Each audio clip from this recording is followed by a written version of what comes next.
All right, guys. It is Sunday night. We are here once again with Ian White from Ecoustics. How you doing, Ian? Not too bad, Gene. I'm just sort of happy that the Jewish high holidays are only half over. So yeah, I only have Nice. I only have 2 more weeks of my kids not going to school. That's a mixed blessing. You don't have to get up early to drive anyone to school, but then you also have them in your hair all day long. So yeah, I and believe I'm it. paying for it. So, Yeah, I yeah. believe it. So yeah, we're kind of making this a habit now. You coming here, kind of giving us news on what you've been covering on Ecoustics on a weekly basis. We plan on doing this Sunday nights around this time. And for those of you that aren't familiar with Ecoustics, I've been friends with Brian Mitchell for 20 plus years, back when it was just an aggregate site. And now you guys are actually covering products, you're doing reviews, you're doing a lot of content. Actually, Ian, you were telling me before we were on the live stream that you're doing like 3 or 4 articles a day. I don't know how you do it, but I respect and commend you for it. And Brian must be really happy with that. Yeah, before I came over from Gear Patrol, I was sort of, I guess, used to writing 3 or 4 articles a day, and we've now published over 700 articles this year so far. Wow. And I'm trying, actually, my personal goal for 2021, which is kind of weird. I'm actually on pace for 600 articles myself this year, and Brian thinks that might be a record for an AV journalist. We'll see if that's true or not, but. Yeah, man, they should have a Hall of Fame for journalism. I think you would. Yeah, a plaque. I want a plaque for that. Awesome. Yeah. Well, yeah. So you guys are covering a lot of stuff, and I figured it'd be beneficial to our readers. First of all, you guys could check out Ecoustics at ecoustics.com, but we're going to basically do a highlight of the stuff you covered over the last week or two. And the first topic basically is the audio shows that are coming. You're talking about CanJam, California Audio Fest. I don't know what PAF is. Pacific okay. Audio so CAF is Capital Audio Fest. Okay. And that's the show that takes place in Maryland every year. It hasn't happened for the last 2 years, obviously, because of COVID. So Capital Audio Fest takes place in November this year. And it almost always takes place in Rockville, where I used to live a number of years ago. So I kind of know the neighborhood. It's a great show. It's a local show. There are a number of good dealers in Maryland, Virginia, and the district, that participate. And because of its location, a lot of people who live sort of in the Delmarva, who live in New York, New Jersey, Pennsylvania, and then obviously Virginia and North Carolina, can make the drive.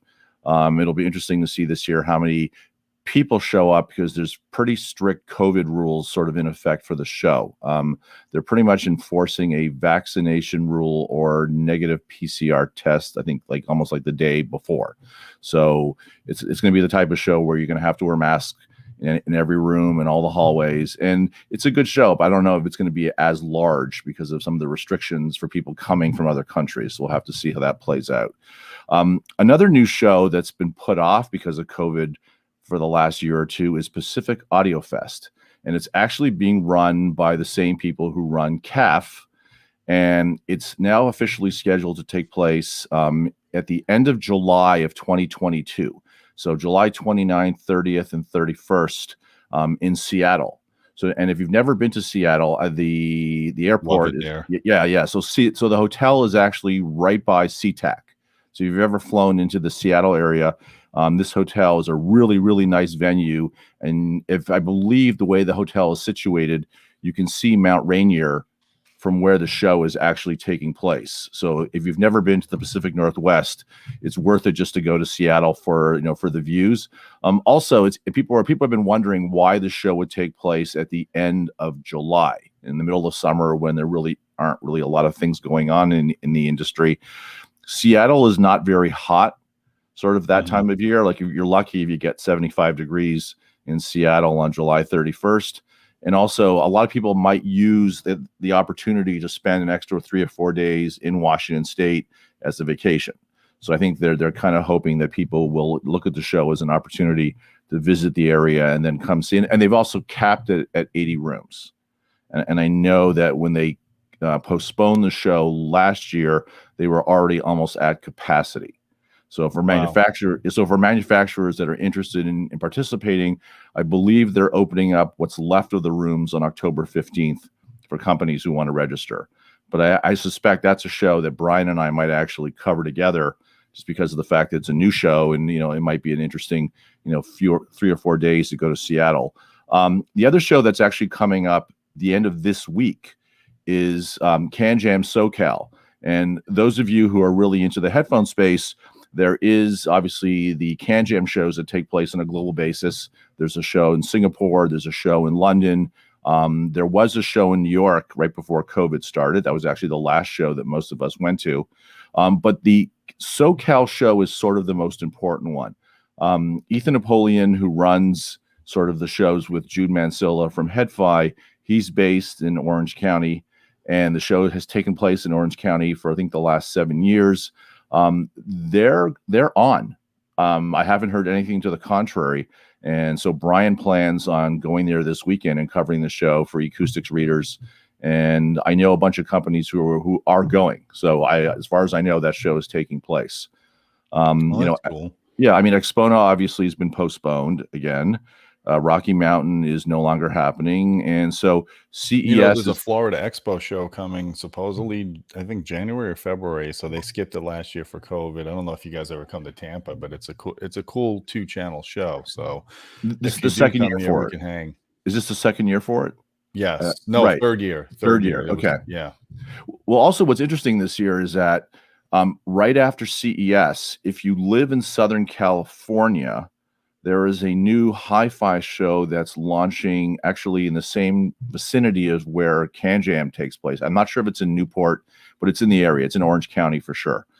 And the people who run the Montreal audio show and the Toronto audio show, Michel Plant and Sarah Tremblay, are actually doing a brand new show in Southern California in January. So that's going to be interesting because it's right after CES.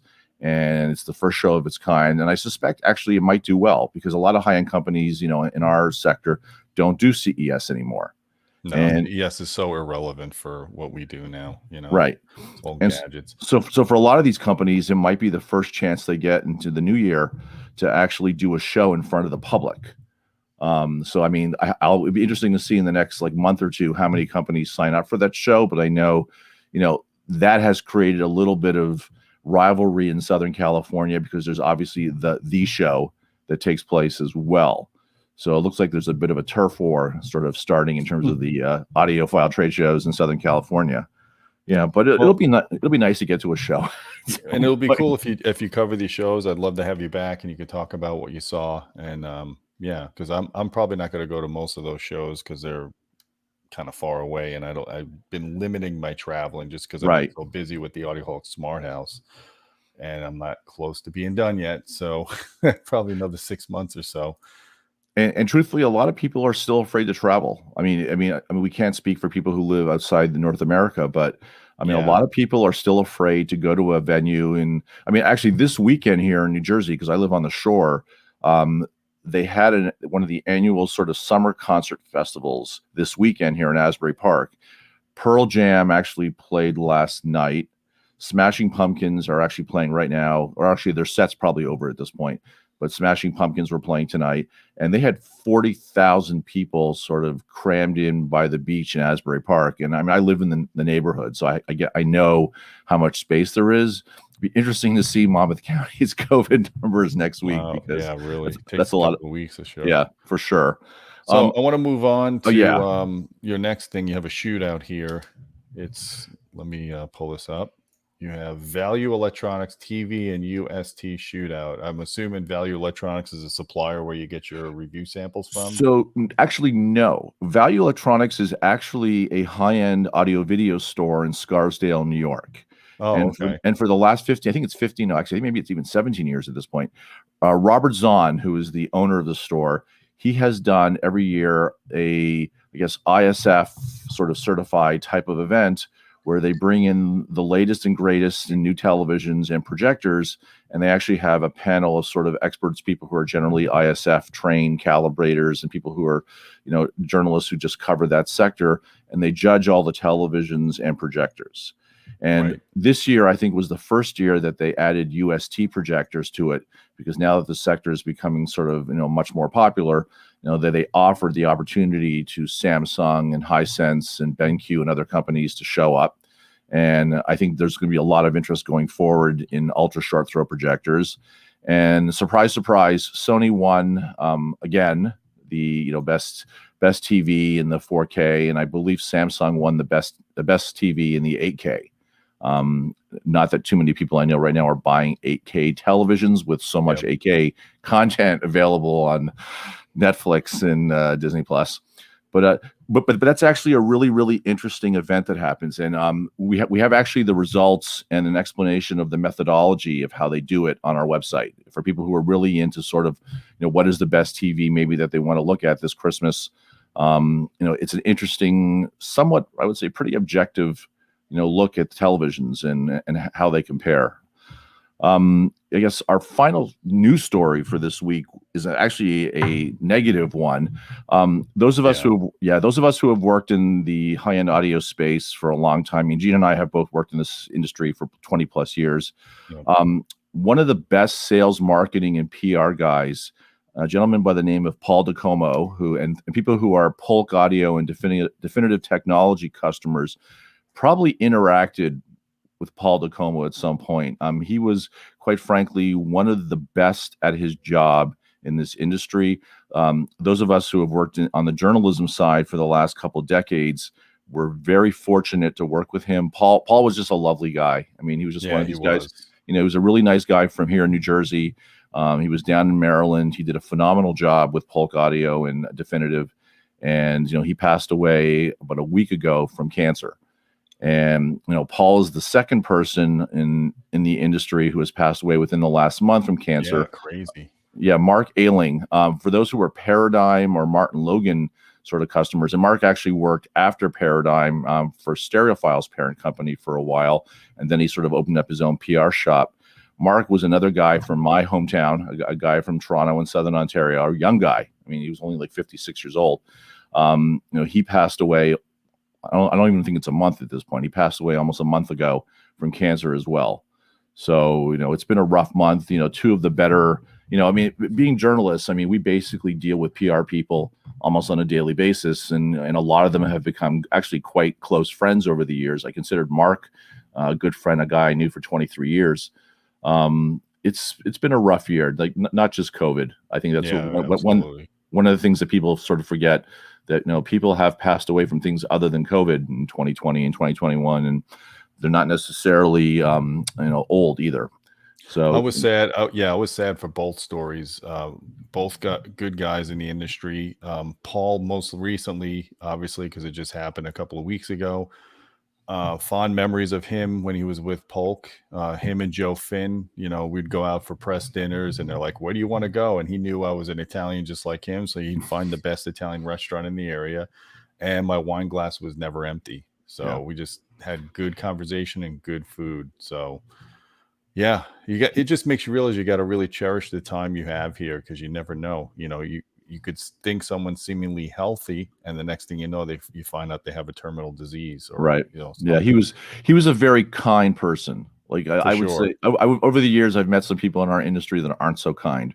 And, and Paul DiComo especially was one of these guys that, especially when you were starting out as a journalist in your early 20s, in my case, I was in my mid 20s when I first met him. He always had time for you. He was the kind of guy that, like, if you had a question about a product or you were having an issue and you wanted to learn, he was the type of sales marketing person who had all the time in the world for you. And, and he treated their customers like gold. People who knew him as customers, I've never heard a person say a bad thing about him. He was just one of these guys. He was a good soul. Yeah, understood. So moving on to more positive stuff. Yes, absolutely. You want to talk about some HiFiMan headphones. That we might actually have a review of these. We have a ton of HiFiMan. Yeah. I'm not sure if these are brand new. We probably don't have them, but it's been about a year since we looked at any of them. Oh no, these are definitely not brand new, but as part of our focus on more affordable equipment on acoustics, it's interesting. So tomorrow morning, Odyssey are launching a brand new pair of flagship planar magnetic headphones called the LCD5. And I've already had a chance to hear them. Odyssey had us at an event in June when they were launching their Carbon series electrostatic headphones, and the ones they're also making for the MRI procedure. And the new LCD5 are exceptional headphones, but they're also $4,500. And and which and I'm sure for most people watching and most people in general, spending $4,500 on a pair of headphones seems a tad nuts. And so on the other end of the spectrum, what's not nuts are a pair of $150 to $60 planar magnetic headphones. Get a better look at those. Hold on. Yeah. So these are the HiFiMan HE400se. And they're manufactured in China. HiFiMan is actually a China-based company, and but they have been in the sort of premium high-end headphone space now for quite a while. They were one of the first real sort of high-end brands when Head-Fi took off and they started doing CanJams. They've been making a quality product for a long time. I've been a HiFiMan customer for I think 8 years at this point. So are those open back? Yes. So these are an open planar magnetic headphone. And what I really like about them, aside from the fact that they're $150, which is unbelievably rare in a high-end planar magnetic headphone. Planar magnetic, yeah. Yeah. They're exceptionally light. I have a particularly large noggin. So for me, when I put these on, I'm really kind of quite surprised by how light they are. They're exceptionally easy to wear for long periods of time. So if you're a headphone user and you're looking for a headphone that you can wear on your head for an hour, 2 hours while you're working at your desk, these are excellent. And they're also very easy to drive. Obviously, some of the planar magnetic headphones, like the brand new Odyssey LCD5, require a lot of power. These, although they can be driven by smart devices like a tablet or a smartphone, benefit obviously from a dedicated headphone amplifier, dongle DAC, or a desktop headphone amplifier. But I have to say, I'm unbelievably impressed by what HiFiMan have been able to do at $150. Because how's the clamping force on them? It's not bad, and it's like I've worn these for 3 or 4 hours at a time while working, and even on my head, and I have a bit of a sweaty head. I'm sure my wife wants me to admit that on camera, but it's like they're very comfortable. And it's like I let my kids who think all these high-end headphones are ridiculous try them on, and they all said to me, "These are pretty light. Like they don't hurt." So if you're looking for an inexpensive, planar magnetic high-end headphone, but you look at some of the prices and you say, I can't afford $300, $400, $3,000, $4,500 for a pair of headphones. $150 for these is a steal. Are they as good as the $400 Sundara? No, I've been listening to that headphone for 2 years. They are much better than these. But so I like planar magnetic headphones, but there's always one flaw that I find in them, and I don't know if you agree, but they tend to be, without equalization, they tend to be weak on bass. Yes, especially if because they're open back. That's one reason. Yeah. So I had the Oppo PM1s when they came out back in the day. And initially, I thought they were not good headphones because they had no bass. It just didn't come alive when I put them on. And then as soon as when I EQ'd them, they were an incredible headphone. And you just have to maybe apply some extra bass boost to those kind of headphones if you want good sound. I would agree with you. I think that some of the planar magnetic headphones, though, actually at some point, they overemphasize the bass. I think when they did the tuning, like they were cognizant of the fact that people who were listening to them were sort of saying, well, last year's model didn't have a lot of bass. And I think, the next generation then had maybe even too much bass. And now they've had to dial it back. I think a planar magnetic headphone that strikes a good balance, but I agree with you, is a little light in the bass, would be like the Meze Audio Empyrean, which otherwise is like one of the best headphones I've ever heard in my life. But, bass is not, it would not get a 10 out of 10 when it comes to bass. I agree. Well, look, that's one of the limitations of an open back headphone. There's no reinforcement, from the design. And, I think that's, for those who are really into the headphone space, Dan Clark Audio. Dan Clark used to be called Mr. Speakers. He originally started as Mr. Speakers, and now it's Dan Clark Audio. He has a new sort of statement product called the Stealth, which is a very, very expensive headphone. It's upwards of, I think it's close to $4,000. But he has delivered a planar magnetic headphone. Like I believe it's a closed back, but it weighs next to nothing. I mean, it is like featherweight, and it has really, really good bass. Like it's an interesting headphone. Cool. Well, the next thing we're going to be talking about is, and I'm a huge fan of when Denon comes out with, you know, special anniversary gear. Yeah, me too. I've got the A110 integrated amp. I did a full review, measurements. It's on YouTube. It's on our editorial site. I've got their SACD player now, which I'll be reviewing in the coming months. I forgot they actually made a phono cartridge. So, I mean, the Denon DL-103 is actually one of the oldest moving coil cartridges that exists. I believe, I mean, it was originally designed as a studio cartridge. And, you know, I think it was 1962 or 1963. I might be a little bit off by a year or two. That's when it became like sort of like a commercial cartridge that people in Japan and North America could first buy. And I mean, it's been in production ever since. Now, this year is the 100. I believe it's this year. With COVID, you lose track of the years. I believe this is the 110th year of Denon. So, what they have put out this year, and you won't be. I mean, maybe you can. You'll be able to see the Denon that's sort of, you know, embossed on the box. So, what Denon has done is that they have created a 110th anniversary edition of the Denon DL-103 moving coil cartridge. And not entirely sure you'll be able to see everything on camera, but it's essentially a standard Denon DL-103 moving coil, but it's sort of pre-mounted in a brand new custom titanium head shell with, you know, the sort of SME locking bayonet. You can see that hopefully on camera. Yep. And you know, and it's a beautiful cartridge, and I've been listening to it for a while. And I'm a big Denon fan. I mean, I grew up. My father had a Denon DL-103 on his Thorens, which was I wasn't sure that was a great match, but I was used to the sound growing up. I've always enjoyed listening to Denon cartridges. My only issue with this cartridge, and it sounds good. I mean, it's a Denon DL-103. So as long as you have the right phono stage, whether you're using a moving magnet phono stage with a step-up transformer, because you're going to need it because its output is only 0.3 millivolts, or a moving coil phono stage that has probably hopefully 60 to 65 dB of gain. This is really expensive for what it is. How much is that? So this anniversary version of the cartridge is almost $600. Yeah, it's up there. Yeah, that's up there. And the problem I have is that a standard DL-103, if you were to order it online, is $300. And even if you figure, let's say, for example, you bought a separate Ortophon or a Yamamoto or any one of the really fancy, you know, custom head shells that you can order for, you know, for a tone arm, I still don't know if that's going to even take you close to even $500.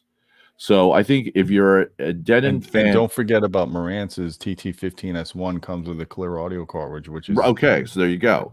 Moving magnet, it's great cartridge, and I think it's around that price as well. You know, so and I mean, there's so much competition now in the sort of the phono cartridge space, because off the top of my head, I mean, Ortophon has the bronze, which is about $475, which is a great cartridge. Hana has the EL cartridge, which I think is $475. Grado has a number of cartridges priced below $600 that are really, really good.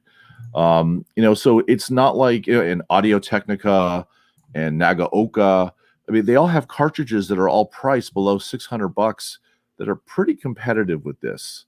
You know, so I mean, I think you really have to love the sound of the Denon DL-103, and I think you have to kind of love the whole anniversary aspect. You know, the fact that it's like a one-time, they're only making it for 1 year. Yeah, limited. Yeah. So I mean, you want to laugh. I spent some time a couple of years ago when I started getting into vinyl. I spent some time measuring phono stages of various integrated amps, you know, preamps and stuff like that. Probably the best measuring phono stage I've ever measured in a integrated amp or a processor is actually a 2-channel preamp, is the Anthem STR. I mean, that thing, when I measured that thing, my Marantz, I had a PM11S3, which was really good phono stage.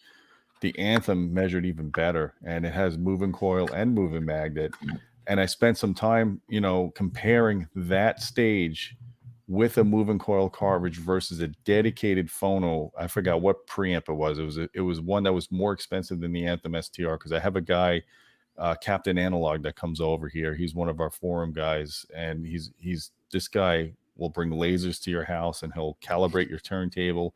He literally spent like 6 hours calibrating my Marantz.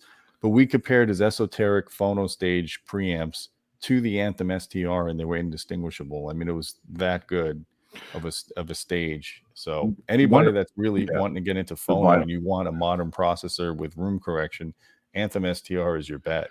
One of the really interesting things that's happened since vinyl sort of started its resurgence 10 years ago is that there are more affordable, decent sounding phono stages now than there were even 20, 25 years ago. It doesn't take a lot. You don't have to spend a lot. Yeah. And the competition now is ridiculous between the various brands. I mean, off the top of my, we've done 2 or 3 sort of buying guides for phono stages this year already.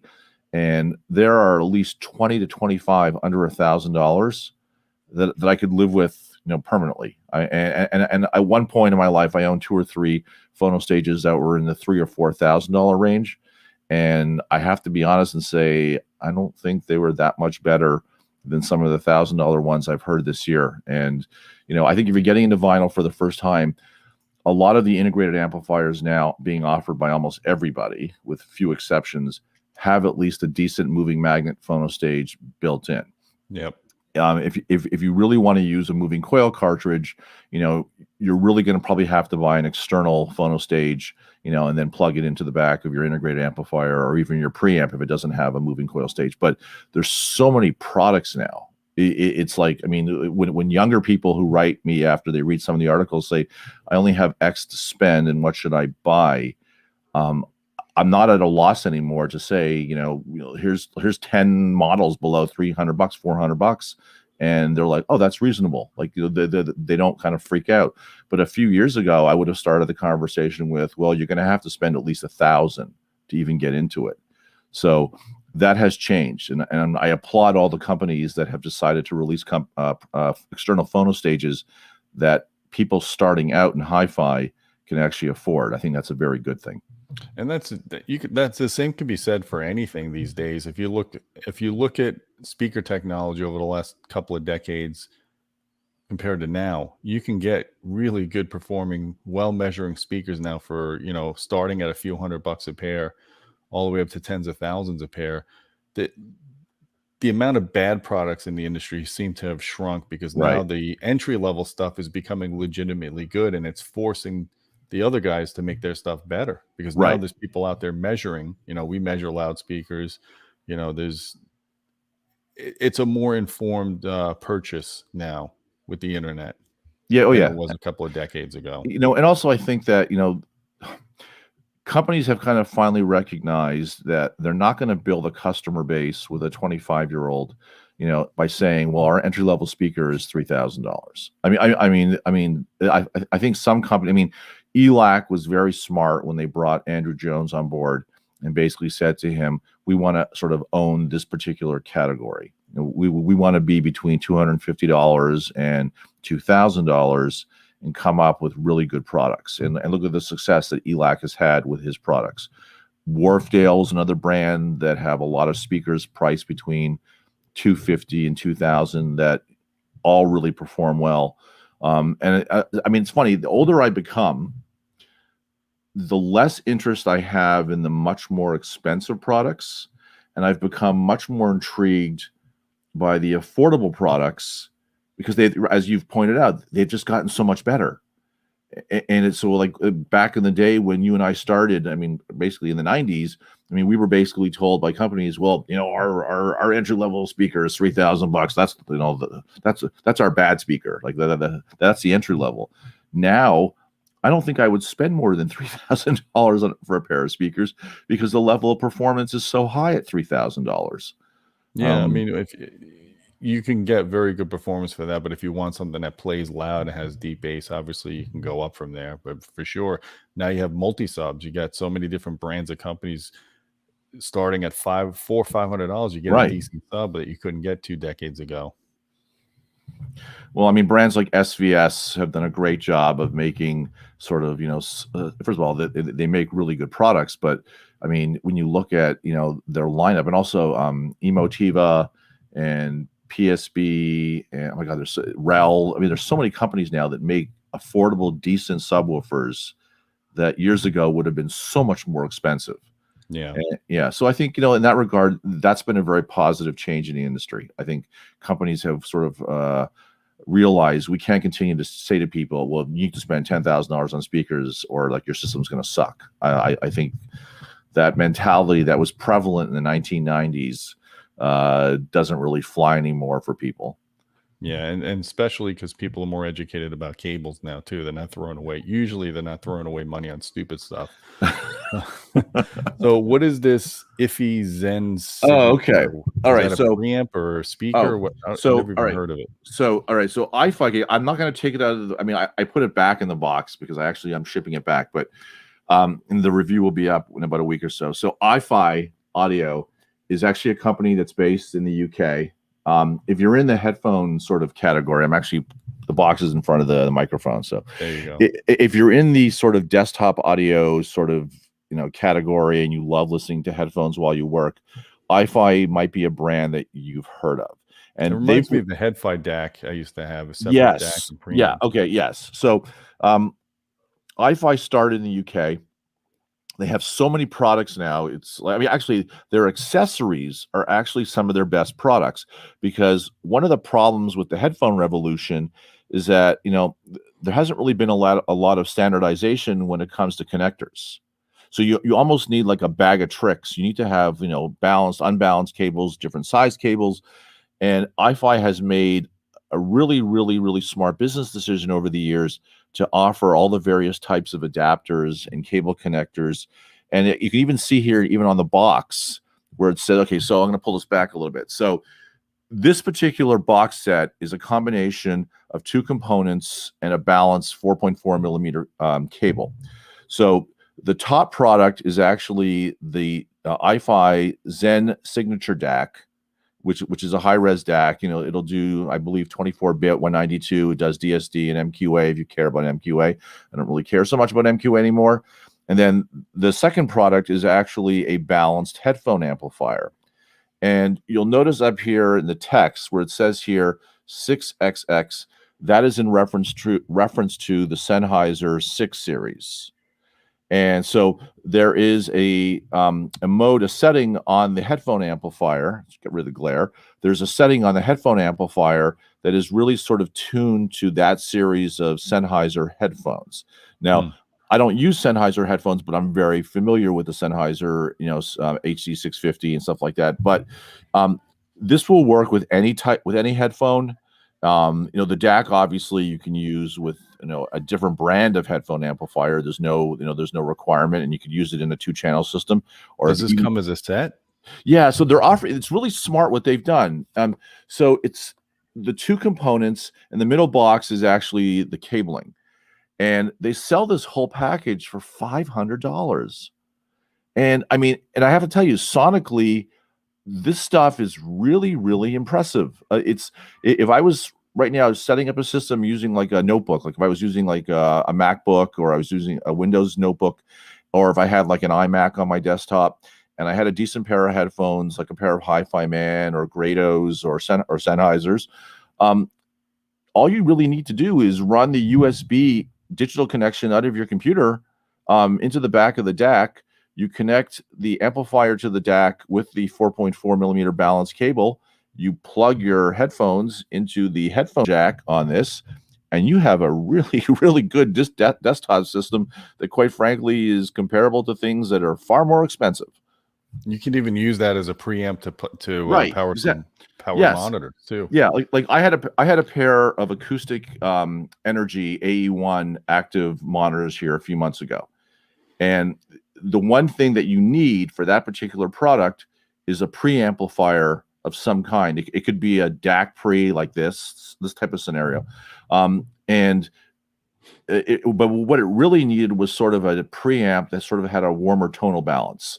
because the Acoustic Energy A1 speakers are a little on the lean side. I mean, they're wonderful speakers. I love them. If I had the money right now, I would order a pair. But they definitely need a preamp or DAC that has a slightly warmer tone of balance just to kind of like balance things out. And this combination, A+. I mean, I think for the money, when you talk about a company that's doing things in a smart way, $500 for a really decent high-res DAC and a really decent and relatively powerful headphone amplifier is not a lot of money in 2021. And they're compact too. Yeah, and they're built well. Actually, I have to say, the initial products from iFi, when they first started, like, you know, you would sort of turn the dials and you would flip the switches and you'd hear that little bit of rattle. Like, you know, like when a product sort of doesn't have that last little bit of like great sort of fit and finish. But now when you connect this stuff, everything has that sort of solid clunk. You know, when you turn a dial and you hear it lock in, and you know, and the volume dial doesn't feel cheap, and the buttons no longer have that kind of hollow sound like when you press them in and they connect. I have to say, they've upped their build quality quite a lot in the last 2 years, and I really think this is one of the best deals. And you don't need a pair of Sennheisers, even though they were designed for Sennheisers. They work well with Grado. They work well with the HiFiMan we showed a few minutes ago. They work really well with these Meze Audio 99 Classic headphones. They're a great combination. So you don't have to go crazy.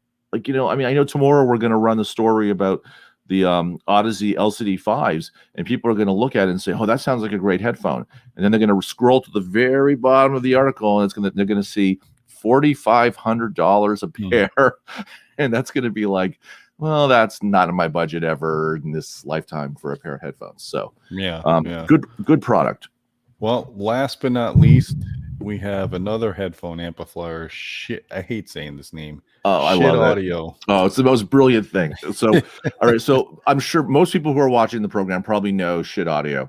And the only bad thing is that when you show their stuff on camera, there's a lot of glare. But so those who don't know Schiit Audio was actually started by two very, very seasoned and experienced high-end audio guys, Jason Stoddard and Mike Moffett. Mike Moffett is really well known for his older digital company that was a very, very successful brand, Theta Digital, in the 1980s and 1990s. And these two guys, I don't want to say they're hippies, because I feel like that's an unfair thing to throw at them, but they're kind of hippies. And, you know, Schiit Audio started at this point, I think it's almost 10 years ago at this point. It's hard to believe it, but it's been almost 10 years.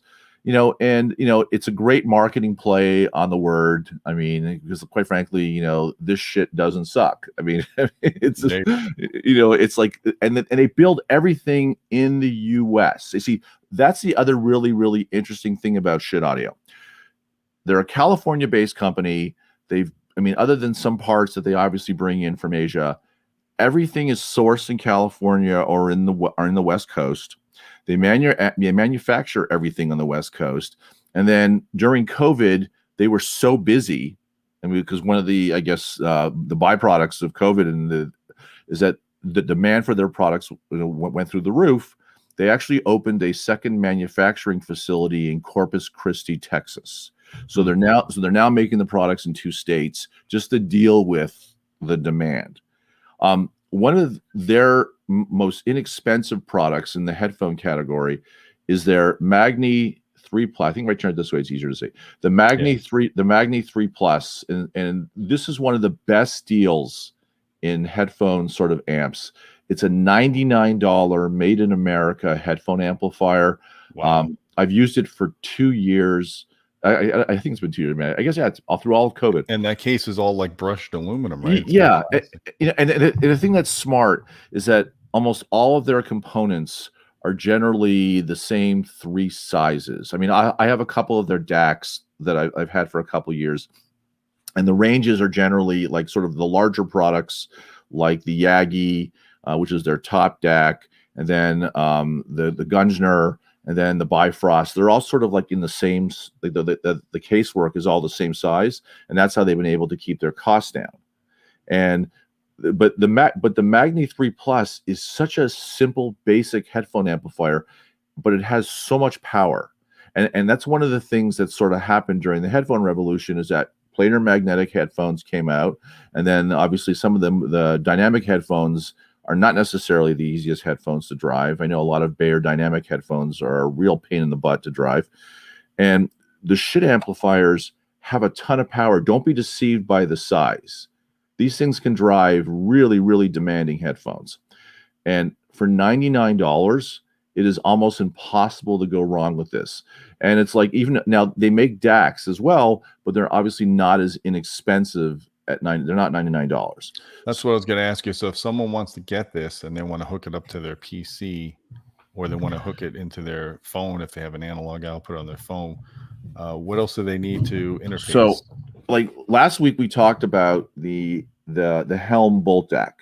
Right. And this, which is $99, allows you to essentially connect a 3.5 millimeter to an RCA cable. Plug this, so connect this to your phone or to your notebook, and then run your 3.5 to RCA splitter cable into this. Mm-hmm.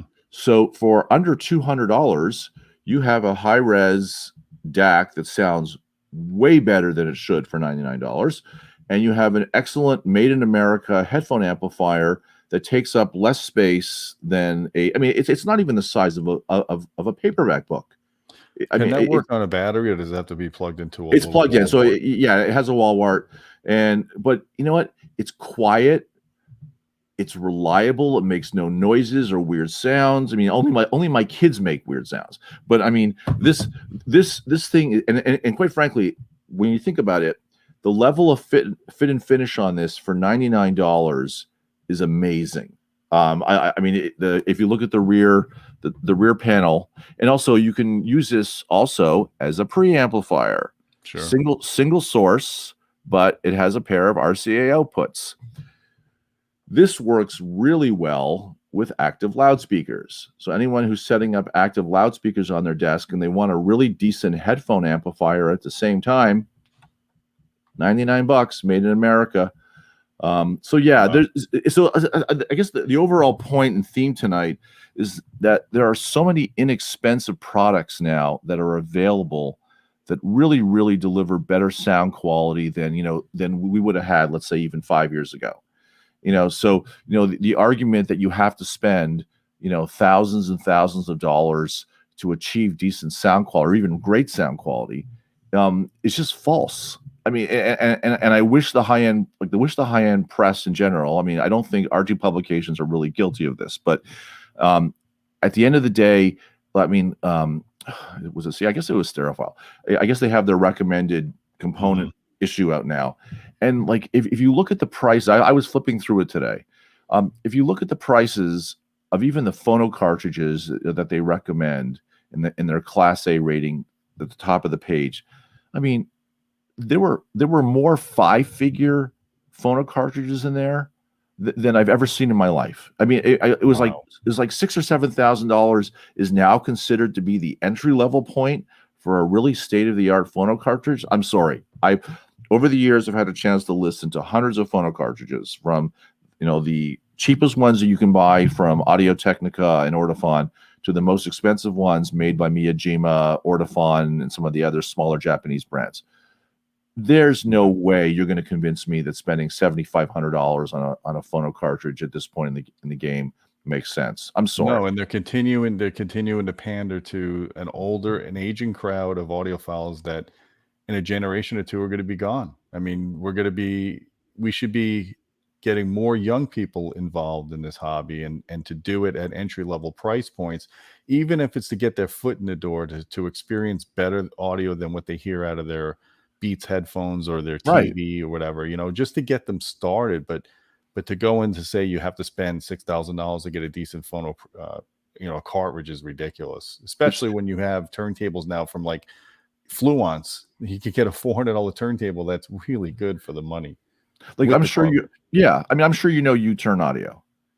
And U-Turn was that turntable brand that was started in Boston. Really, really, really nice guys. They were Northeastern University graduates.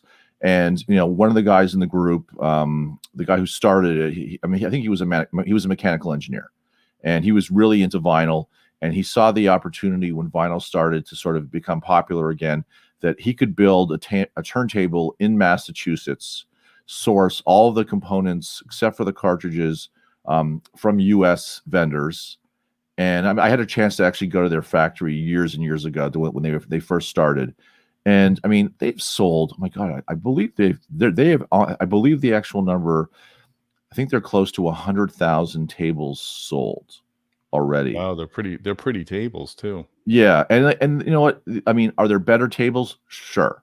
And would I recommend a more expensive Riga or a VPI or even a restored Thorns over them? Sure.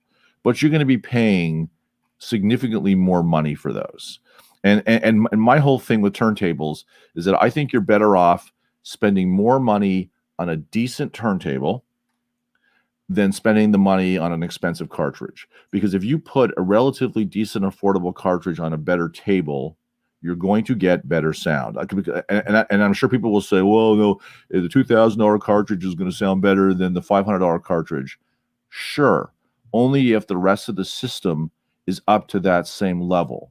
Otherwise, you're not going to hear what that cartridge is really capable of delivering. And I would argue that, I guess, the law of diminishing returns in regard to phono cartridges sets in, let's say, between, I don't know, $750 and $1,500. Like, to me, like in a million years, even, I mean, I have 3,500 records. I've been collecting records since I was a kid in the early 1980s. In a million years, I would never spend more than $1,500 on a phono cartridge. I mean, I would consider that to be just like insanity.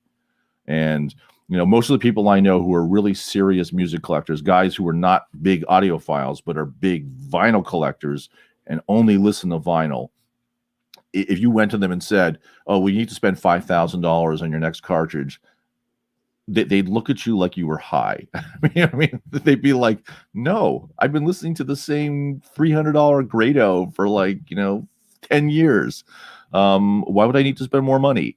I think we're sort of shooting ourselves in the foot as an industry, showing $10,000 cartridges to 25-year-olds and saying, this is what you should aspire to. No, I think that is the most self-defeating thing ever. And you look at most of that generation of 25-year-olds, I see them going into the bookstores all the time, buying records, and then they put it on their little turntable, not even a turntable. It's the little record players with the speaker built in that Brookstone sells for like $300. And that we don't want them to experience that. We want them to have at least better than that, at least a decent $300 or $400 turntable, right? Powered monitors or something. Not that all-in-one record player, right? And the thing is, it's not like there's no product now that's affordable that they can buy. Like, I mean, if it was 10 years ago, and we were trying to say to 25-year-olds, we'll jump into high-end audio and buy a turntable. And they took a look at one of the magazines and they said, well, the cheapest affordable table's like $800. At that point, it would have been, I guess, an early project or even like maybe a Rega at that point. But now you have U-Turn, Project, let's see, Fluence, Audio-Technica, Denon. I mean, like, oh my God, there's so many inexpensive turntables now that sound relatively good, that can really actually quite frankly, if you plug them into a decent amplifier and you plug them into a decent pair of speakers, I think for a lot of these people, they'll be like, wow, I never would have. That's the other problem. All these people are buying records for the first time. If they don't sort of hear what records can actually sound like in a properly set up system on a decent table, long term, you're not going to keep them. Yeah. Because they're just going to say, you know what, I'll go back to streaming. Or they'll be like, I'll go back to streaming, And I think, the big thing, something that I pointed out this week in an editorial I wrote, one of the biggest reasons why physical media is selling so well right now in 2021 is the concept of ownership. I think this generation has sort of had an awakening. I know that sounds like a Star Wars moment, but they've had an awakening to the idea that they are the generation that really didn't have to pay for music. They grew up with, the beginning of sort of streaming and downloads, of stealing music via Napster and other platforms. music was basically free. And now that they're actually in a position to actually buy music, you know, they're buying $30 records for the simple reason that they own them. You know, it's something that belongs to you for life.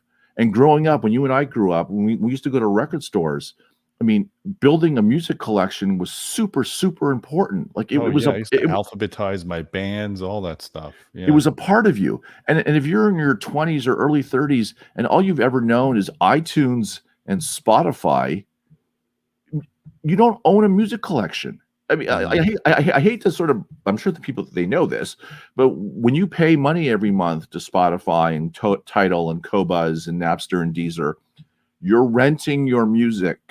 You do not own it.